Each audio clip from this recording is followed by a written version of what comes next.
In the year 1980, a young man named Harshad Mehta stepped into the Bombay Stock Exchange for the very first time.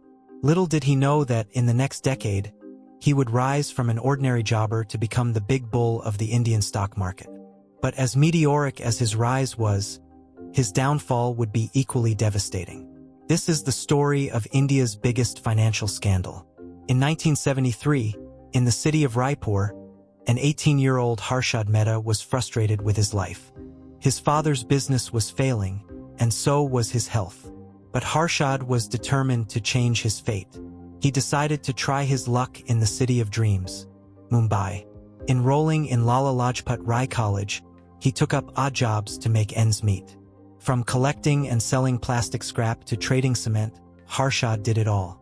By 1977, after completing college, Harshad took up a clerical job at New India Assurance Company, earning 600 Indian rupees a month. His brother, Ashwin Mehta, joined ICICI. Together, they dabbled in side businesses but struggled to make it big. In 1980, Harshad decided to try his luck in the stock market. Back then, trading was done manually in the BSE trading ring, where only jobbers and brokers were allowed. Harshad approached a broker named P. Umbalal and, after much effort, secured a jobber's badge. His first day was a disaster. He lost 2,000 Indian rupees. But instead of giving up, he learned from his mistakes. Harshad realized that to succeed, he needed insider information, data that others didn't have. He began building connections with labor union leaders to get daily production data from companies. When production increased, he bought shares. When it decreased, he sold. This practice, known as insider trading, was legal at the time. By 1982, Harshad had earned significant profits and moved to a bigger house. But he wasn't done yet. Harshad's next strategy was pump and dump.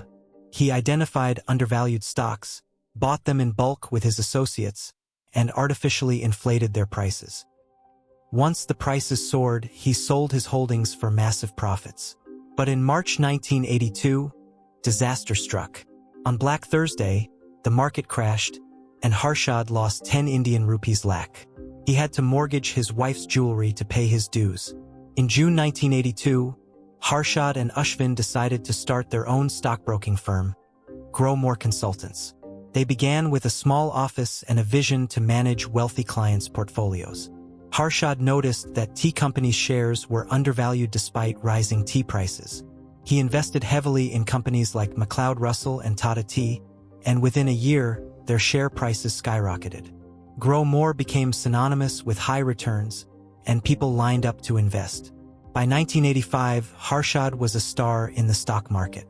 But not everyone was happy. Manu Manik, a veteran bear trader, saw Harshad as a threat.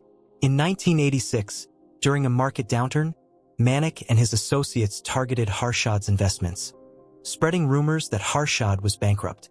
But Harshad fought back, clearing his dues ahead of time and restoring his reputation. However, the battle cost him 1.5 Indian rupees crore. Harshad's ambitions grew. He wanted to be more than a broker, he wanted to be a big investor. To raise capital, he entered the money market, where banks lent to each other using bank receipts, BRs. Harshad discovered a loophole. Banks often transferred money to brokers in advance, leaving it idle for days. He started using this money to inflate stock prices. He also bribed small banks to issue fake BRs, allowing him to borrow even more money. Between 1990 and 1992, Harshad used these funds to drive the Sensex from 800 to 4,500 points.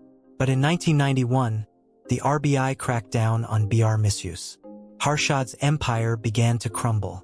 When SBI discovered a 500 Indian rupees crore gap in its accounts, Harshad's scam was exposed.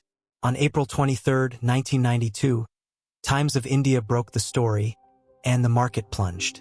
Harshad was arrested, and his assets were seized. The scam was estimated at over 4,000 Indian rupees crore. Harshad Mehta's story remains controversial. Some see him as a scamster, while others believe he was unfairly targeted for practices that were common at the time. In the end, Harshad's rise and fall serve as a cautionary tale about ambition, greed, and the dangers of unchecked power in the financial world. If you enjoyed this video, don't forget to like, share, and subscribe for more fascinating stories.